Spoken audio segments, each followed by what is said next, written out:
Praise the Lord. Indian Church of Christ, shalom on you. May the Lord Jesus Christ bless you all and keep you safe. मसीह भारतीय कलीसिया को प्रभु यीशु मसीह के नाम में शांति और सुरक्षा निरंतर मिलती रहे। आप सब लोगों का प्रभु यीशु मसीह के नाम में क्राइस्ट मुक्त द्वार फेलोशिप की ऑनलाइन ऑफलाइन सर्विस में स्वागत है।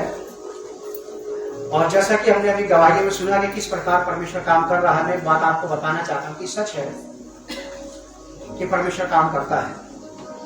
या बहुत सारे उसके गवाह हैं जिन्होंने गवाहियां दी कि मुझे वो व्यक्ति कह रहा है कि 50 साल मेरी एज हो गई, मैंने लाइफ में कभी मिरेकल नहीं देखे थे, लेकिन जब से मैं प्रभु के साथ जुड़ा, जब से मैं प्रभु यीशु मसीह से मिला हूं, तब से मैं चमत्कार अपनी जिंदगी में देख रहा हूं। और अगर किसी के जीवन में चमत्कार होना रुक गए हैं तो मैं आपको कहना चाहता हूं कि आप प्रायश्चित करें, पश्चाताप करें, अपने पापों का अंगीकार करें, पापों को छोड़ दें और यीशु मसीह की बात को मानना शुरू करें कि मिरेकल चमत्कार यीशु मसीह करता है, कोई नहीं करता। वो हम नहीं करते। किसी की प्रार्थना चमत्कार नहीं करती, चमत्कार कौन करता है? यीशु मसीह करता है। अगर मिरेकल चमत्कार रुक गए तो स्वर्ग से आपके लिए है। चमत्कार आपके जीवन के लिए है, आपके कामों के लिए है, आपकी तरक्की उन्नति के लिए है। जो आशीषें परमेश्वर ने आपके लिए रख रखी है, ये चमत्कार उसका एक हिस्सा है जो आपके जीवन में होना चाहिए। अगर ये नहीं हो रहे हैं, रुक गए हैं, तो फिर हमें सब कुछ ठीक ठाक करने की जरूरत है। ये एक बात और बता दूं मैं कि जो लोग परमेश्वर के वचन, जो लोग परमेश्वर की लाइट को देखते हैं, रोशनी को देखते हैं, मैं ये कहना चाहता हूं कि वो रोशनी वास्तव में उनकी जिंदगी से भी दिखाई देनी चाहिए। अगर वो रोशनी देख रहा है, आदमी रोशनी देख रहा है, रोशनी उसके व्यवहार में बदलाव नहीं है, स्वभाव में बदलाव नहीं है, अगर उसके हालात और परिस्थिति में बदलाव नहीं है, आत्मिक रीति से बदलाव नहीं है, तो जान लेना कि फिर कोई लाइट नहीं दिखाई देगी। जिसने रोशनी देखी है, ये रोशनी इसलिए आई है कि रोशनी काहे में चमकती है? अंधकार में चमकती है। और रोशनी इसलिए चमकी कि अंधकार की चीजों को दूर कर दे, फिर चाहे उस व्यक्ति के अंदर से या फिर कलीसिया के अंदर से। धोखा मत खाना। जो कुछ परमेश्वर दिखाएगा, जो कुछ परमेश्वर करेगा, वो बदलाव लाता है। वो ठस नहीं होता कि परमेश्वर ने लाइट दिखा दी, अब ना अब किसी के जीवन में कोई रोशनी नहीं आई। जिसने देखी उसके जीवन में भी नहीं आई, और जो वो देख सुन रहे हैं उनके जीवन में भी नहीं आई।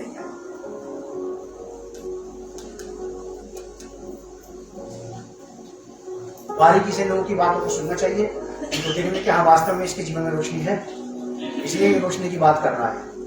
और जिसके जीवन में रोशनी नहीं हो, चाहे कितनी ही रोशनी की बात कर ले, हम उस बात का विश्वास नहीं कर पाएंगे। हमारी मजबूरी है, क्योंकि हम परमेश्वर के वचन का साथ देंगे, परमेश्वर के वचन के साथ चलेंगे, परमेश्वर के वचन के साथ रहेंगे। हम बातों के साथ नहीं रहेंगे, हम परमेश्वर के वचन के साथ रहेंगे। एक गवाही और उसी बात से मिलती जुलती, 4 लोग हैं ये, 2 बहनों ने देखा, अब एक हस्बैंड वाइफ ने देखा। मैं चाहूंगा बोल भाई सामने आ जाए यहाँ पे।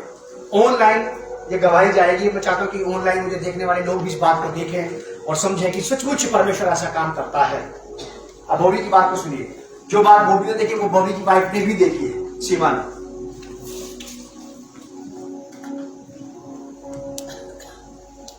आप सबको जय मसीह की। परमेश्वर का धन्यवाद हो इस दर्शन को दिखाने के लिए। पिछले हफ्ते प्रभु ने हमें दिखाया कि जैसे परमेश्वर ने दिखाया कि मतलब जब आराधना चल रही थी तो वैसे क्या दीदी ने कहा था कि वो भी आंखें बंद मत करना, लेकिन फिर भी मेरी आंखें बंद होने को हो रही थी बार बार। तो मैंने आंखें जैसे आंखें बंद की मैंने तो मुझे ऐसा दिखा जैसे बड़ी सी आंखें है, लेकिन आंख बड़ी सुंदर है, आंख बड़ी सुंदर है लेकिन बहुत बड़ी आंखें। और वो क्या है कि मतलब मुझे देख रही है। फिर क्या मुझे लगा कि ऐसे ही है, कोई बात नहीं। फिर जब मैंने दोबारा आंखें बंद की, मतलब पहले मैंने आंख खोल के देखा कि मतलब आंख है कहां पर, लेकिन आंख थी नहीं वहां पे। तो फिर मैंने दोबारा आंख बंद की। तब मैंने क्या देखा कि मतलब यहाँ से नीचे से लेकर के सीढ़ियां जा रही है आसमान तक, बराबर तक। और सीढ़ियां जब जा रही है तो वहां पे एक आदमी चल करके आया, मतलब राजा टाइप के कपड़े पहन रखे, वहां पे चल के आया और वहां पर खड़ा हो गया। ऐसे मैं ऐसे में था और वो साइड पोस्ट था। मुझे लगा मतलब मेरे मन की वो है, मतलब क्या दिमाग के ऊपर। फिर अगले दिन सोमवार को जब घर में हम दोनों पति पत्नी बैठे थे, हम लोग बात कर रहे थे ऐसे। तो मेरी वाइफ ने मुझे एक चीज बताई कि मुझे डर लग रहा है कि आपको बताऊं कि नहीं बताऊं। मैंने क्या बात होगी? तो वो क्या बोलने लगी कि मैंने ना एक बहुत बड़ी आग कलीसिया में देखी, और वो क्या सामने थी सामने थी पुलपिट के पीछे। मैंने कहा अच्छा आप तो क्या आप तो मुझे भी देखी कह रहे तो मतलब ऐसे करके हमारे डाउट होगा मतलब कि मतलब वही चीज मेरी वाइफ को देखी, वही चीज मुझे देखी, फिर क्या सीढ़ियां देखी। तो हमने इस बारे में बात की पाटा साहब से। फिर हमें पाटा साहब ने बताया कि इसका अर्थ क्या है। अब इस बारे में वही बता पाएंगे आपको। सबको जय मसीह। प्रभु यीशु मसीह अच्छा है, भला है, और इसे कहते हैं प्रकाशन, रेवलेशन उतरना। बाइबल का सबसे पक्का प्रकाशन, बाइबल का सबसे मजबूत ठोस रेवलेशन प्रभु यीशु मसीह है। प्रभु यीशु मसीह है। उससे बड़ा, उससे ठोस रेवलेशन बाइबल का कोई नहीं है। बाइबल की बहुत सारी बातें हैं, बहुत सारी चीजें हैं बाइबल में जो वास्तव में परमेश्वर की तरफ से आई है। जैसे कि अब हम कलीसिया के अंदर ही देख रहे हैं, और हमें समझना पड़ेगा इन बातों की। ये बात परमेश्वर ने कही है, परमेश्वर के लोगों ने कही है। ये वाली बात प्रकाशन में उतर के आई है, ऊपर से नीचे। प्रकाशन की बातें अलग हैं, परमेश्वर की कही गई बातें अलग हैं, लोगों की कही गई बातें अलग हैं, भविष्यवाणी की बातें अलग हैं। सब चीजों को आपको अलग अलग करके देखना चाहिए। ऐसे बाइबल पढ़ना चाहिए, इसे बाइबल सही होती है।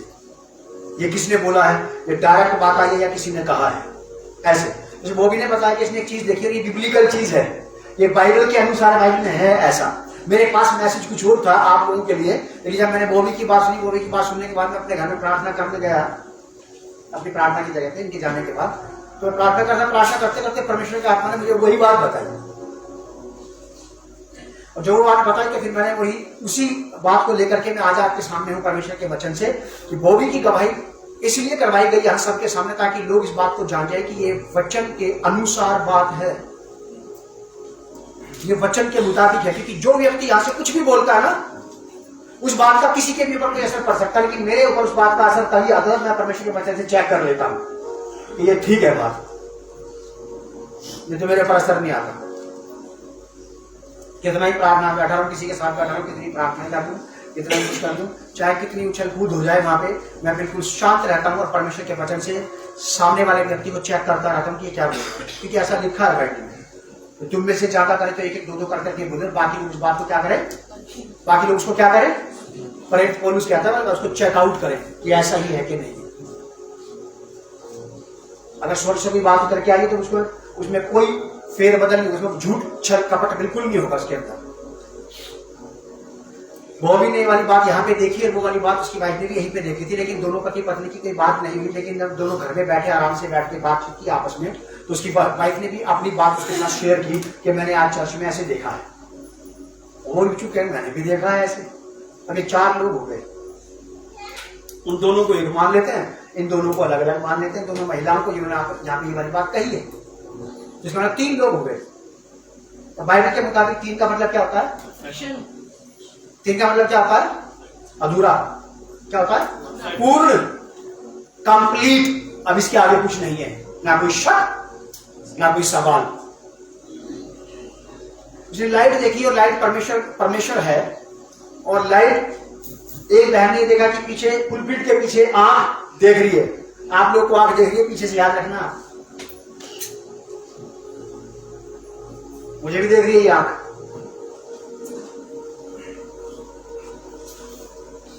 बहुत साल पहले की बात है, जब लोग जयसवाल टावर में हमने ऊपर वाला पोर्शन किराए पे रखा था, वहां पे जब हम थे तब उस चर्च के अंदर आराधना करते करते मेरी वाइफ को परमेश्वर की आत्मा ने एक बात ये कही कि मैं, पवित्र आत्मा बोला कि मैं यहाँ आता हूँ, मैं यहाँ बैठता हूँ और मैं सबको चुपचाप देखता रहता हूँ।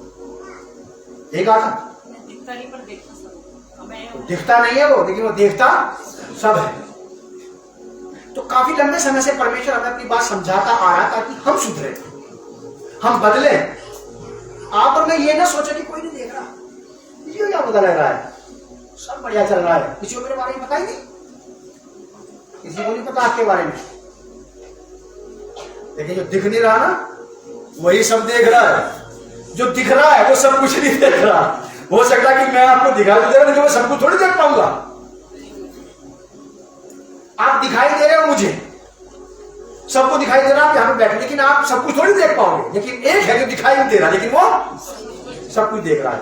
और कलीसिया को डर जाना चाहिए, हमारे अंदर डर आ जाना चाहिए, परमेश्वर का भय, आदर के साथ। ये छोटी बात नहीं है कि यहां से एक आंख देख रही है और हम सब लोग इधर बैठे हैं। पिछले संडे की बात है कि मैं यहाँ पे जब आराधना चल रही थी, लास्ट की आराधना, यहाँ पे सब लोग आराधना कर रहे थे, मैं यहाँ पे था। आप विश्वास करो, मैंने यहां परमेश्वर की आत्मा को महसूस किया, पवित्र आत्मा को यहां पे, और वो मुझसे ये कहता है लीव द प्लेस, जगह को छोड़ दो। आप यकीन करो, मैं यहां आ गया तो छोड़ करके जगह को मैंने यहां घुटने टेके। शायद किसी ने देखा नहीं देखा, किसी को पता इस बात का भी नहीं पता है। मैंने यहां घुटने टेके, मैं समझ गया था कि इस वक्त वो पुलपीठ पे खड़ा है।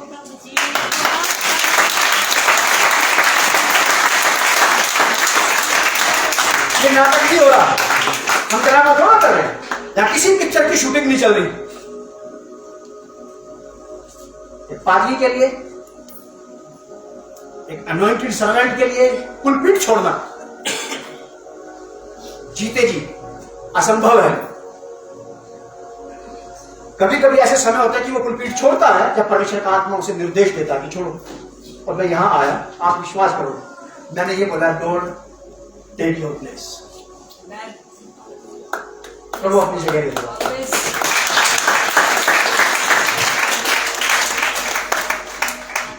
और हम लोग प्रभु के अनुग्रह से सब सही दिशा में चल रहे हैं। हम लोग सही दिशा में बढ़ते जा रहे हैं, हमारी प्रार्थनाओं के द्वारा, हमारे मार्गदर्शन के द्वारा और अच्छी शिक्षा के द्वारा हम लोग बढ़ते जा रहे हैं। तो चीजें उतर रही है स्वर्ग से, तो मान लो कि आप और मैं सीध में चल रहे हैं। अगर चीजें स्वर्ग से उतर रही हैं तो हम लोग क्या चल रहे हैं? हम सीध में हैं। किसकी? परमेश्वर की, जो स्वर्ग से चीजें रिलीज करता, रिवील करता, उसकी सीध में, उसकी सीध में आना जरूरी है, चाहे भले किसी की सीध में रहे ना रहे। अब ये हमारे लिए बड़े आदर की और बड़े भय की बात हो गई है कि एक आंख है देख रही है। होशियार, खबरदार, वो यहां है। और जितने लोग अपने घर से यही सोचकर जाएंगे कि वो वहां है, वो खाली हाथ कभी नहीं जाएंगे। वो नहीं जाएंगे खाली हाथ। जो फॉर्मेलिटी पूरी करने आते हैं चर्च में कि पादी साहब नाराज रहेंगे, उनको अच्छा नहीं लगेगा अगर हम नहीं गए तो, या जो इसलिए क्या आता है, बहुत दिन हो गए यार, आज तो काफी महीने, काफी हफ्ते हो गए, आज चलते हैं चर्च। ऐसे ही आए, मैं लिख के दे सकता हूं, दुनिया का कोई भी पादरी प्रचारक मेरी बात को अगर काट दे, मैं ये काम बंद कर दूंगा। सेवकाई का जो अपने घर से ऐसे ही आएगा, अनबने से मन से, मैं विश्वास दिलाता हूं आपको, वो ऐसे ही खाली हाथ अपने घर वापस जाएगा जैसे वो आया था। जो इस इरादे से आया कि नहीं वो वहां पर मिलता है, वो मुलाकात करता है लोगों से। इन महिलाओं की बात सुनकर किसी और महिला के मन में ये बात आ जाए कि अगर वो उन दो महिलाओं को दिखाई दे सकता है तो मुझ तीसरी महिला को भी दिखाई दे सकता है। वो भी पुकारे उसे कि प्रभु मैं आपको देखना चाहती हूं, मैं आपको देखना चाहता हूं। कोई स्त्री, कोई पुरुष अगर ऐसा चाहता है तो वो अपने आप को उसके हैंड ओवर कर दे परमेश्वर के, और शांत हो जाए, कुछ करने की कोशिश ना करे, बस परमेश्वर की प्रेजेंस में रेस्ट और रिलैक्स करे। ठीक ऐसे मरे हुए आदमी के समान, जिसकी ग्रेव पे लिखा जाता है रेस्ट इन पीस। मरे हुए आदमी को लिखा जाता है रेस्ट इन पीस। प्रार्थना वाले आदमी को भी अपने ऊपर लिखवा लेना चाहिए रेस्ट इन पीस। अब मैं परमेश्वर की प्रेजेंस में आराम करूंगा, बाकी काम वो खुद करेगा। प्रार्थना वाले लोग को ऐसा कर लेना चाहिए। आप कुछ करने की कोशिश मत करो, उसे करो, वो आपके पास पहुंचा देगा वो सब कुछ जो उसको आपको देना है, या आपके द्वारा लोगों को देना। तो ये हमारे लिए बड़े डर की बात है। क्या आंख देख रही है? तो बाइबल में लिखा है ऐसा, देख यहोवा की आंखें सारी पृथ्वी पर घूमती रहती। ये जरा सा लड़का आंख की बात बता के चला गया, मैं इसके झांसे में आ गया। मुझे 30 साल हो गए लोगों को बाइबल पढ़ाते, और 30 साल ही हो गए मुझे मसीहों की झांसेदार बातें सुनते सुनते। इन्हीं में अच्छी बात बताने वाले भी आते और झांसेदार बात बताने वाले भी आते, मुझे दोनों का पता है। मुझे दोनों बातों का पता है। यदि आंख की बात बता रहा था तो मैं जानता था कि बाइबल में लिखा है कि देख यहोवा की आंखें पृथ्वी पर फिरती रहती हैं, देखे कि किसका मन उसकी तरफ निष्कपट लगा है। परमेश्वर इस कलीसिया में आपको और मुझे बिल्कुल बारीकी से देख रहा है, जांच रहा है और ये परख रहा कि हमें से किसका मन परमेश्वर के साथ बिल्कुल सीधाई से है, और जिसका मन उसके साथ सीधाई से लगा रहेगा, लिखा कि उसकी सहायता करने में अपने सामर्थ्य को दिखाएगा परमेश्वर। आप परमेश्वर के जोर को देखोगे, अपनी ताकत लगाने की जरूरत नहीं पड़ेगी, ना तो बल से, ना शक्ति से और ना मनुष्य की युक्ति से, बल्कि तेरे आत्मा के सामर्थ्य के द्वारा ये पहाड़ टल जाएगा। तो मैं आप सब लोगों को ये कह के होशियार करना चाहता हूं कि आंख देख रही है, और मैं ये कह के होशियार करना चाहता हूं कि यहां मैं भी खड़ा हूं। जब आप कुछ बोलते हो तो मैं बाइबल से करेक्ट करता हूं और फिर आपके जीवन में उस चीज को देखता हूं कि ऐसा ही है या नहीं है। ये लाइट की बात, लाइट है यहाँ पे या नहीं है, या अंधेरे में से लाइट की बात कर रहा है। मेरा बदला हुआ जीवन, मेरा बदला हुआ व्यक्तित्व प्रभाव डालेगा मेरी गवाही पर, मेरे शब्दों पर, कि हाँ ऐसा ही है। और सचमुच में मेरे साथ निकालिए आप, हमारा आज का थीम है prepare the way for the Lord, परमेश्वर के लिए मार्ग तैयार करना, राह तैयार करना, रास्ता बनाना।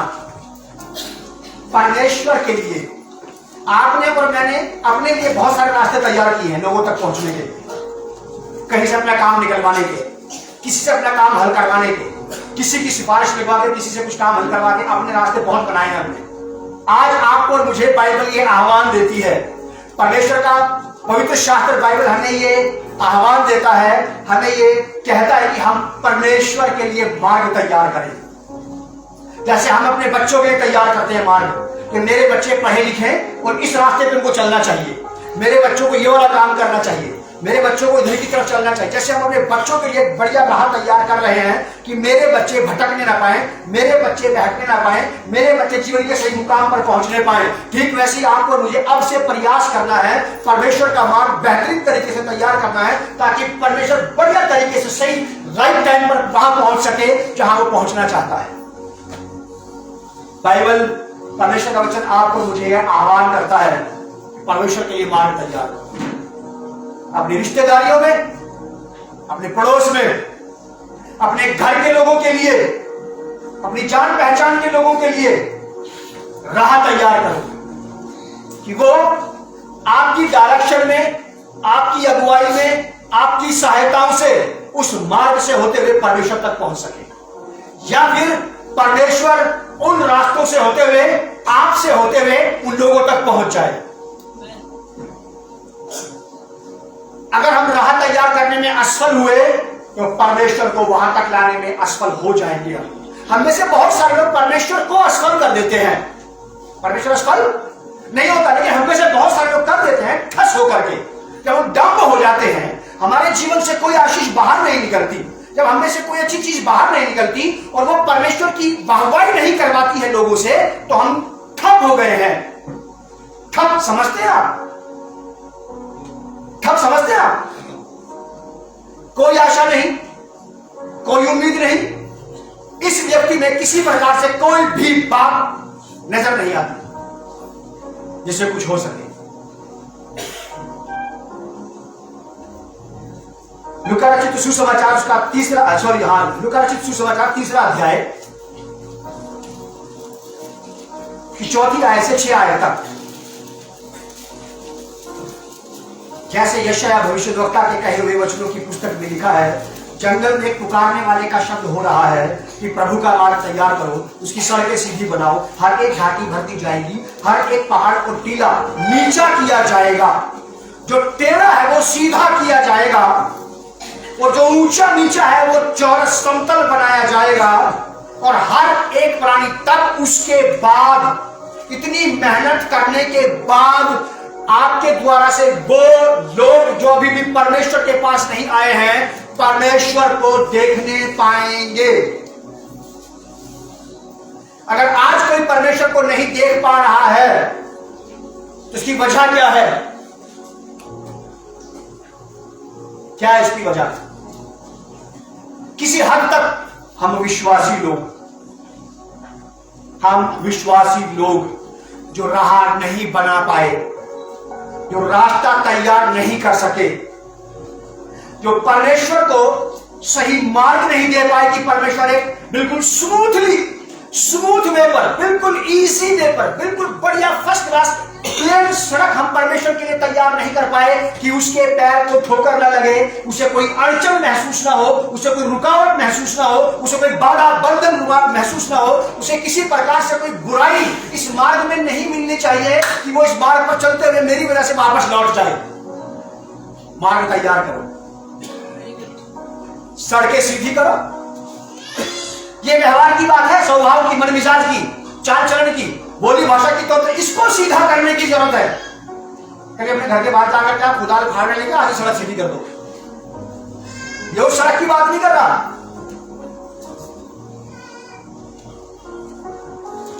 ये आपके मेरे व्यवहार के द्वारा, आपके मेरे बिहेवियर के द्वारा, हमारे स्वभाव के द्वारा तैयार किए गए माहौल की बात करना। क्या आपने और मैंने ऐसा परिश्रम किया है अभी तक?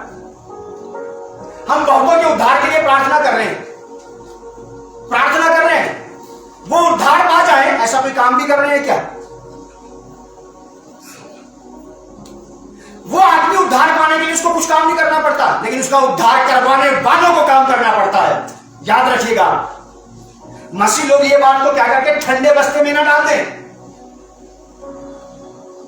मसीह लोग इस बात को ठंडे बस्ते में ना डाल दें कि सारा ही काम प्रभु का है। उद्धार पाने के लिए हमें कुछ खर्चा करने की जरूरत नहीं पड़ती, सच कुछ खर्चा करने की जरूरत नहीं पड़ती। उद्धार पाने वाले को कुछ नहीं देना पड़ता परमेश्वर को, लेकिन जो लोग उसका उद्धार करवाते हैं वो देते हैं परमेश्वर को कीमत। उपवासों की, प्रार्थनाओं की, सुसमाचार प्रचार करने जाने की, घर के आराम को छोड़ घर से बाहर निकल के पर्चे बांटने की, वो राह तैयार करते हैं किसी दूसरे के लिए कि उसका उद्धार हो जाए, वो कीमत चुकाते हैं। समझ में आ गया कीमत की बात? इसके झांसे में मत आना कि उद्धार पाने वाले को कीमत नहीं देनी पड़ती, सच बात है, लेकिन जो उद्धार पाता है उसका उद्धार करवाने वालों को कीमत चुकानी पड़ती है। आप किसी ना किसी को तो प्रार्थना कर रहे होंगे, आज आप और मैं जो यहाँ पर है, हम किसी ना किसी की प्रार्थना का उत्तर है। हमारे लिए लोगों ने प्रार्थना की, तब हम यहाँ पर पाए गए हैं। तो अपनी अपनी जिंदगियों में मशगूल थे, मशरूफ थे और मशहूर थे। जानते थे लोग हमें हमारे पापों की वजह से, हमारे अपराधों की, हमारे कुकर्मों की वजह से हमारी जान पहचान थी लोगों में। कोई था जो हमारे लिए प्रार्थना कर रहा था, कोई था जो मेरे बदलाव के लिए प्रार्थना कर रहा था, कोई था जो चाहता था कि मैं नाश ना हो जाऊं, मैं अनंत जीवन पाऊं। उसकी शुरुआत कहां से होती है? स्वर्ग से। यूहन्ना 3:16 में लिखा, परमेश्वर चाहता है कि कोई नष्ट ना हो बल्कि सब अनंत जीवन पाए। फिर परमेश्वर का सा मन कुछ लोगों के पास यहां जमीन पे है जो परमेश्वर के लोग हैं और जो दुनिया के लोगों के लिए प्रार्थना करते प्रभु इनको बचा ले। किसी पर्टिकुलर एक व्यक्ति के लिए प्रार्थना करते प्रभु इसको उद्धार दे, ये मेरा भाई है, ये मेरा रिश्ते नातेदार है प्रभु, ये मेरे लोग हैं, इन्हें बचा ले, आपकी बच चुका है आंसुओं से, आहों कराहों से, तड़प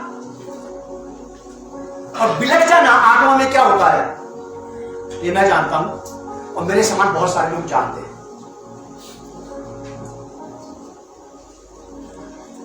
प्रभु यीशु मसीह जानते हैं, आप लोग जानते हैं इस बात कि दूसरों के लिए तड़पना क्या चीज है। यहां लिखा है प्रभु का मार्ग सीधा करो, उसकी सड़कें सीधी करो और परमेश्वर आ जाएगा। लोग परमेश्वर का उद्धार देखेंगे और हर प्राणी परमेश्वर के उद्धार को क्या कर लेगा? फिर देखिएगा। राह तैयार कीजिए, आप मार्ग तैयार करो। आपको बढ़िया बात बताता हूं, जितने लोग शनिवार से यहां आने की तैयारी करते हैं वो मार्ग तैयार करते हैं, वो राह तैयार करते हैं। जो लोग यहां आकर के चर्च में आकर के काम करते हैं, ये उसके आने के लिए मार्ग तैयार करना है, लाइटें लगाना, साफ करना, कुर्सियां लगाना, मैट लगाना, ये करना, वो करना, प्रभु भोज की टेबल लगाना। जो लोग सैटरडे से फ्राइडे से अपनी तैयारी करते हैं आने के लिए, ये राह तैयार करते हैं। जो बिल्कुल सही उपयुक्त समय पे परमेश्वर की जगह पे पहुंचने के लिए तैयारियां करते हैं, ये रास्ता तैयार कर रहे हैं उसके लिए, और उनको इस बात का पता है कि वो वहां आएगा। रास्ता तैयार करवा, ये भी राह तैयार करने वाली बात है। आपका यहां आना यह भी राह तैयार करने वाली बात है। आपका यहां आने के लिए तैयार होना, पहले से तैयारी करना, यह भी राह तैयार करने वाली बात है। और जितने लोग राह तैयार करेंगे वो यहोवा के उद्धार को जरूर देखेंगे।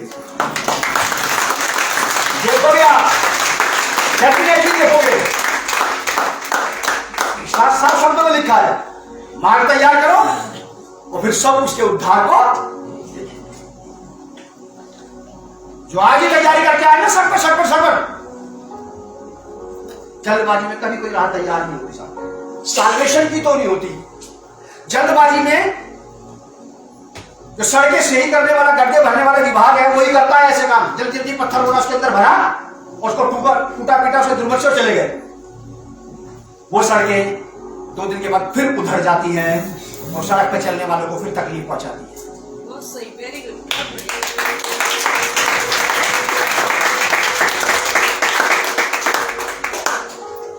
यहां सब कुछ आपके और मेरे लिए है। यहां सब कुछ आपके और मेरे लिए है, बाहर वालों के लिए कुछ नहीं है। राह तैयार करें और ईमानदारी से राह तैयार करें। अपने घरों में राह तैयार करें। यहां आने के लिए बढ़िया राह तैयार करें ताकि वो आ जाए। उसके लिए किया जाने वाला परिश्रम राह तैयार करने वाली बात है।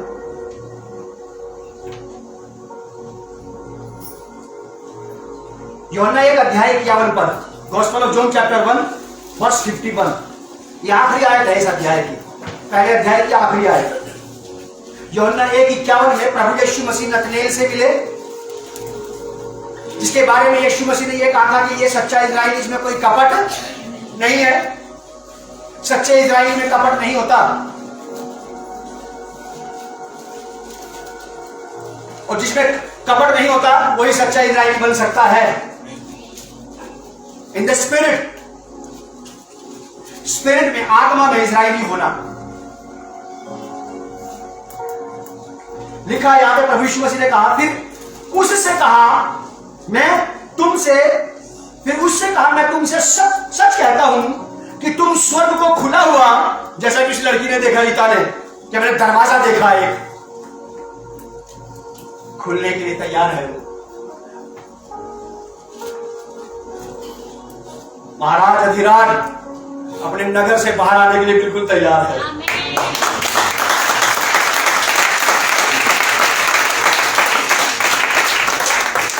ये हमारे लिए एक्साइटमेंट है। बहुत अच्छी चीज उसे देखी। अब तैयार कितने लोग हैं इसके? वो तो आ जाएगा, उससे मिलेंगे कितने लोग? कईयों को ये ना कह दे, वो मिलते मिलते ये ना कह दे किसी को कि ये विवाह का वस्त्र पहने नहीं है, इसको यहां से, ये मिलने लायक कपड़ों में मेरे पास नहीं आया, इसको यहां से।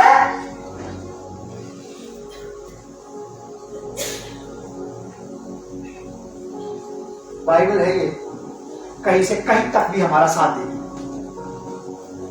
लिखा है कि तुम स्वर्ग को खुला हुआ और परमेश्वर के स्वर्ग दूतों को मनुष्य के पुत्र के ऊपर उतरते और ऊपर जाते देखोगे।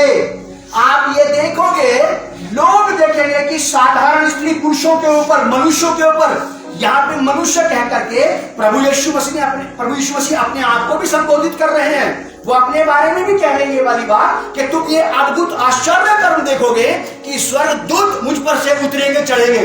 वो तुम ये देखोगे कि स्वर्गदूत यीशु मसीह के द्वारा हमारे पास आएंगे और हमारे पास से वापस स्वर्ग जाएंगे। यीशु के द्वारा होगा ये सब कुछ, यीशु के द्वारा, क्योंकि स्वर्ग और पृथ्वी का सारा अधिकार उसी के पास है। कब इस पृथ्वी वाले व्यक्ति को स्वर्ग दिखाना है और कब स्वर्ग वाले प्राणी को स्वर्ग पृथ्वी भेजना है कि जाके इसको मेरी तरफ से ये वाली बात बता दो। कोई अपनी मर्जी से ना तो स्वर्ग में चढ़ सकता है और ना स्वर्ग से नीचे आ सकता है। यहाँ पे यीशु मसीह ने ये वाली बात कहके, मनुष्य का पुत्र कहके अपने बारे में भी बात की है और हमारे बारे में भी बात की है। आप देखोगे स्वर्गदूतों, आप देख रहे हो, और अभी बहुत कुछ बाकी है, और अभी बहुत कुछ बाकी है। 1 अध्याय के 47 पद में लिखा, यीशु ने नतनेल को अपनी ओर आते देखकर उसके विषय में कहा, देखो यह सचमुच इजरायली है, इसमें कपट नहीं है। जिन लोगों के आत्मा में, जिनके जीवन में कपट नहीं पाया जाएगा। They will see heaven. Only they will see heaven. Not everyone. हर एक तो नहीं देखेगा, हर एक नहीं देखेगा, केवल वही देखेंगे जिनके मन में, जिनके जीवन में, जिनके मसीह जीवन में आत्मिक जीवन में कोई कपट नहीं है। ये बात मैंने नहीं कही, किसी को नाराज होना तो यीशु मसीह से होना भाई, उनकी बात बता रहा हूं मैं तो। ये बोलो कि कुछ का कुछ बोलता रहता है यहाँ खड़ा होकर। लिखा है 47 पद में, यीशु ने नतनेल को अपनी ओर आते देख करके, यानी कि वो नतनेल के बारे में कहा कि नतनेल में कपट नहीं है भाई, और ये परमेश्वर के दृष्टिकोण से ही इज ए ट्रू इज़राइलिट, ये सच्चा इज़राइली है।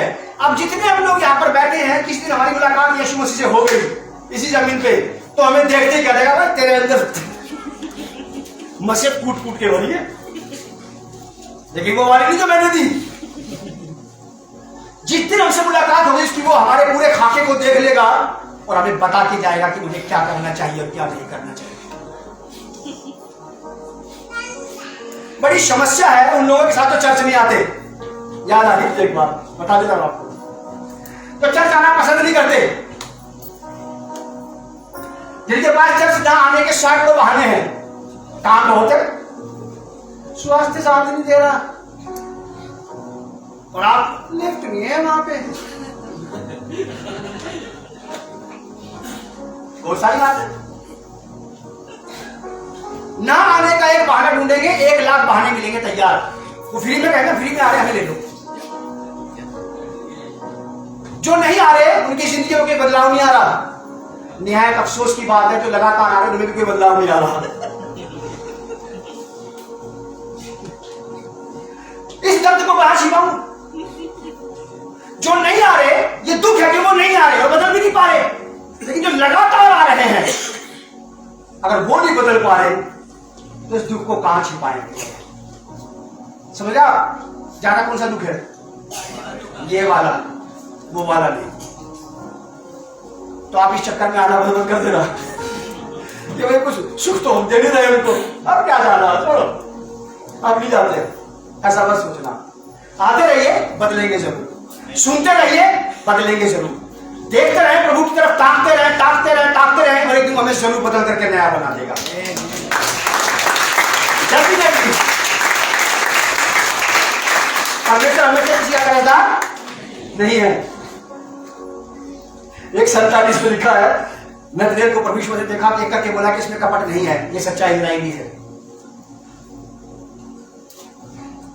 हमें से किसी को मिलकर के कह दे, साफ साफ यीशु मसीह किसी के मुंह पर उसकी आंख में आंख डाल कर कह दे तो सच्चा मसीह नहीं है, आप उसे कुछ नहीं कह सकते। आप उसके पैर पकड़ोगे, रोग इसके सामने, अगर मैंने बोल दी वाली बात, आप मेंबरशिप बदल दोगे, यहां से जाना ही नहीं है उस चर्च में। तो मेरी बात का इतना बुरा, और जबकि मैंने तो यीशु मसीह की बात बताई। तो सीढ़ी यीशु मसीह है न्यू टेस्टामेंट में, यह है यीशु मसीह, जिसके माध्यम से स्वर्गदूत नीचे आएंगे और जिसके माध्यम से स्वर्गदूत ऊपर जाएंगे, हमसे मुलाकातें होंगी। स्वर्गीय प्राणियों की जमीनी प्राणियों से मुलाकात हो रही है। देखो इसकी शुरुआत उत्पत्ति की किताब, उसका 28 अध्याय, जेनेसिस चैप्टर 22 सॉरी 28, उत्पत्ति 28 अध्याय 10 पद से 15 पद तक आप इसे पढ़िएगा। मैं 12वीं आयत से इसको थोड़ा सा 12वीं आयत से पढ़ रहा हूं। तब उसने सोबन ने क्या देखा कि एक सीढ़ी, परमेश्वर यहोवा जब याकूब से मिला तो याकूब ने एक सपना देखा, जब अपने भाई से एसाव के डर के मारे अपने मामू लाबान के घर जाने की तैयारी में था, जंगल में जगह पा करके सिर के नीचे पत्थर रख करके सो गया और रात को उसने स्वप्न देखा। लिखा है 10वीं आयत में, याकूब बेरशेबा से निकलकर हारान की ओर चला और उसने किसी स्थान में पहुंचकर रात नहीं बिताने का विचार किया, क्योंकि सूर्य अस्त हो गया था। इसलिए उसने उस स्थान के पत्थरों में से एक पत्थर ले अपना तकिया बनाकर रखा और उसी स्थान में सो गया। तब उसने स्वप्न में देखा कि एक सीढ़ी पृथ्वी पर खड़ी है और उसका दूसरा सिरा स्वर्ग तक पहुंचा है और परमेश्वर के दूत उस पर से चढ़ते उतरते हैं। एक सीढ़ी, ये पहले ही परमेश्वर ने बात को खोल दिया था कि मैं ऐसा प्रावधान बना दूंगा कि साधारण लोग इजीली परमेश्वर की चीजों को देखने लगेंगे और स्वर्गदूत आसानी से पृथ्वी पर उतर करके मनुष्यों के साथ संगति करने लगेंगे, बातचीत करने लगेंगे, परमेश्वर की बातें उन तक लाने लगेंगे, उनको आकर के स्पेशल बातें बताने लगेंगे। खास बातें बताने के लिए स्वर्गदूत आया करते हैं, बकवाद करने नहीं आते वो। यहां एक भी स्वर्गदूत अगर आपके पास आया कोई बात नहीं करके गया, मैं इस बात को बिल्कुल नहीं मान सकता। मैंने बाइबल में पढ़ा जब भी स्वर्गदूत किसी के पास आया तो कुछ बात कह के गया, उसको कुछ करके गया उससे बात। मैंने देखा होगा।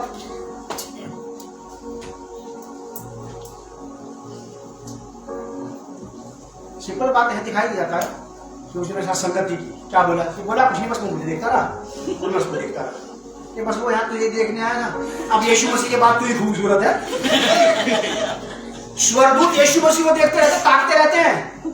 उसकी मनोहरता, उसकी सुंदरता इतनी ज्यादा है कि उनकी आंखें नहीं हटती वहां से।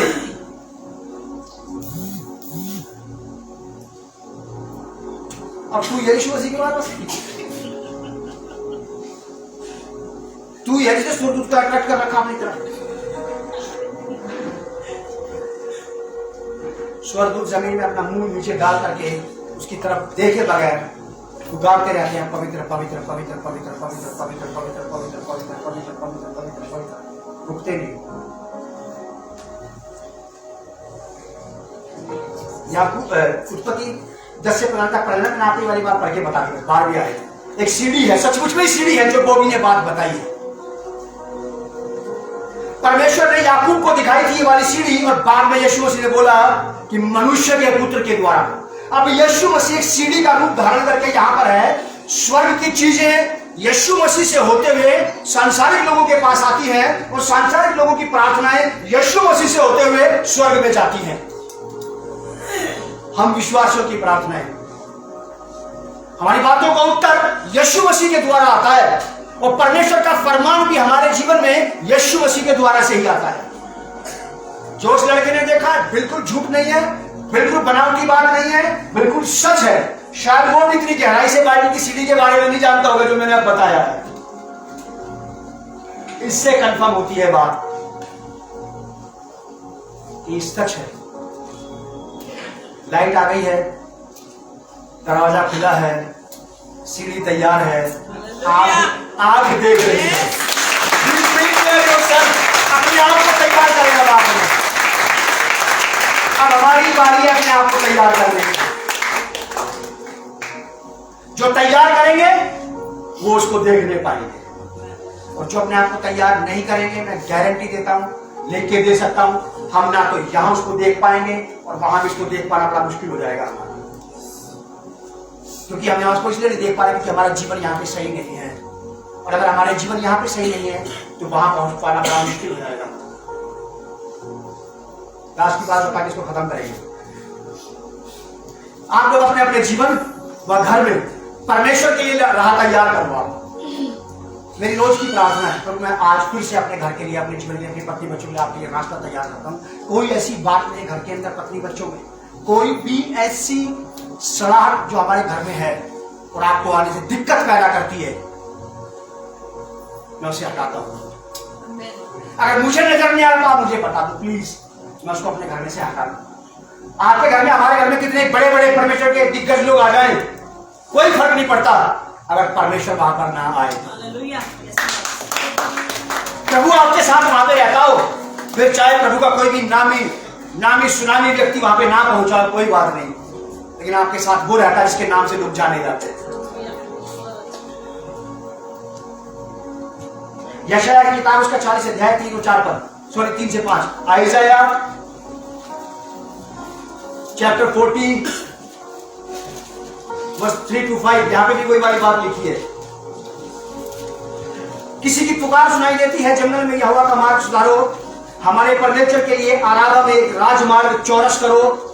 हर एक तराई भर दी जाए, हर एक पहाड़ और पहाड़ी गिरा दी जाए, जो टेढ़ा है वो सीधा हो जाए। यहां पे अंदर कहते टेढ़ा है वो सीधा, और जो ऊंचा नीचा है वो चौरस किया जाए। आपको और मुझे अपने जीवन के गड्ढों को देखना है, हमें अपने घर के अशुद्ध गड्ढों को देखना है जिनमें परमेश्वर का पैर फंसने पाए। परमेश्वर को मेरे जीवन में कोई दिक्कत, कोई तकलीफ, होली स्पिरिट यहां पे रहता है, इसे मुझ में रहने में कोई आपत्ति नहीं होगी। एक मेहमान आ जाए साहब हमारे घर, मैं मेरे बीवी बच्चे एड़ी चोटी का जोर लगा देते कि यहां से बाहर निकल के ये बोले कि बहुत बढ़िया लोग, क्या बढ़िया पाहुना है भाई साहब, सब कुछ वेल सेटल्ड, बहुत अच्छा परिवार है, बीच को बताएगा वो। और होली स्पिरिट जो जमाने से हमारे साथ रह रहा है उससे तो पूछे कोई आप भी कैसे हैं, अरे क्या बताऊं, सुनते ही नहीं, लोगों में तो छवि बना दी किसी का भलाई करके। अगर मेरी छवि पवित्र आत्मा पर नहीं आई, यीशु मसीह पर नहीं आई, तो सारी छवियां बेकार है मेरे हिसाब से। प्रेरित पौलुस कहते हैं कि मैं स्वर्गदूतों की बोलियां बोलूं और पवित्र जीवन ना जीऊंगा, बेकार है।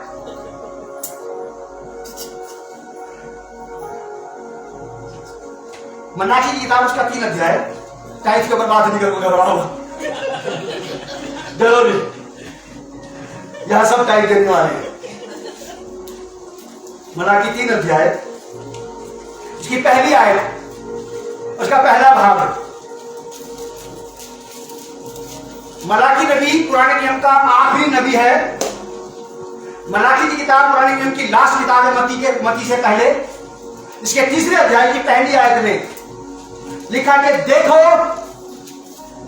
मैं अपने दूत को भेजता हूं, ये परमेश्वर यहोवा है जो भविष्यवाणी के रूप में मलाकी नबी से बात करते हुए यहां पर, देखो मैं अपने दूत को भेजता हूं और वह मार्ग को मेरे आगे सुधारेगा।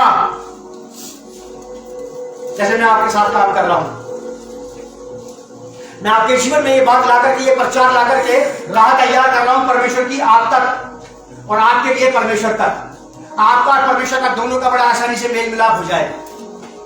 मेरी बातें यहां से किसी को चोट पहुंचाने वाली, अपमान करने वाली नहीं है।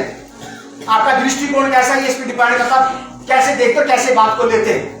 ये वाली बातें जो मैं आपको बता रहा हूं अगर कड़वी भी है, तो ये सारी की सारी कड़वी बातें मेरे लिए भी है, मेरे पत्नी बच्चों के लिए भी उतनी की उतनी है। ऐसा नहीं है कि इनकी कड़वाहट हमारे लिए कुछ कम हो जाएगी या इनकी आज्ञा हमारे लिए थोड़ी सी कम हो जाएगी। चल यार ये तो पादरी है, पादरी के बच्चे से परमेश्वर ने थोड़ा हल्का हाथ कर लूं, करेगा परमेश्वर ऐसा? कभी नहीं। उसकी दृष्टि में सब बराबर है, आप भी सुनने वाले भी और मैं सुनाने वाला। लिखा है कि देखो मैं अपने दूत को भेजता हूं और वह मार्ग को मेरे आगे सुधारेगा। और प्रभु जिसे तुम ढूंढते हो प्रार्थनाओं में, Lord talk to with me, here I am, show me your mighty hand O Lord. आप प्रार्थना करते, मैं भी करता हूं, प्रभु मैं आगे आऊंगा, विजिट मी लॉर्ड। और ये क्या घंटे चुप हो जाता हूं, बस 2 बातें, मैं आ गया हूं, अब आप मुझे विजिट करना, फिनिश, बस। देखो मैं अपने दूत को भेजता हूं और वह मार्ग को मेरे आगे सुधारेगा।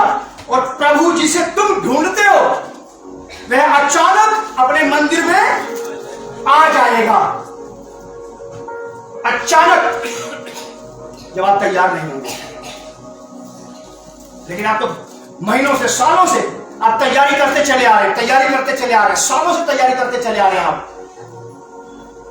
और जैसे ही वो आएगा आप इससे अनजान नहीं रहेंगे, क्योंकि वो आप ही के लिए आ रहा है बस, क्योंकि आपने राह तैयार की है। ऐसा कभी नहीं होगा कि राह तैयार मैं करूं और मेरे पड़ोसी के घर आके बैठ जाए परमेश्वर, क्योंकि वो न्यायी परमेश्वर है, किसी की मजदूरी नहीं मारता साहब। आप अगर मजदूरी करेंगे ना उसके लिए, ये मजदूरी करना है उसके लिए, काम करना है उसके लिए, वो आपका मेहनताना आप ही को देगा,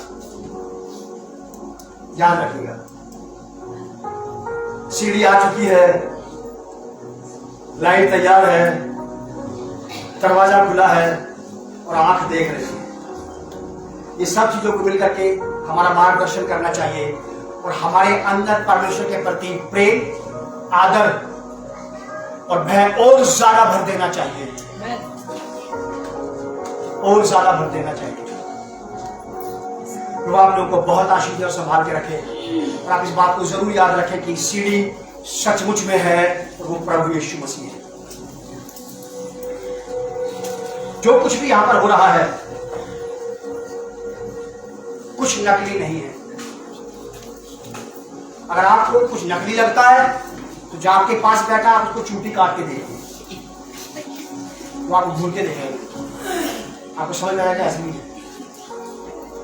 आदरणीय पिता, प्रभु यीशु के नाम से मैं आपका धन्यवाद करता हूँ और मैं आपसे ये प्रार्थना करता हूँ, आज के वचन का बीज जो बोया गया है ये हमें से हर एक के जीवन में 100% फसल लाने पाए। लूका 8:8 में जैसा लिखा है कि 100% वो फसल ले आए। ये बीज प्रभु जी एक व्यक्ति के जीवन में ऐसे ही कारगर हो जाए, 100 गुना फसल पैदा होने पाए। प्रभु यीशु मसीह के नाम से ऐसा ही हो जाए। आमीन। Bless you and shalom.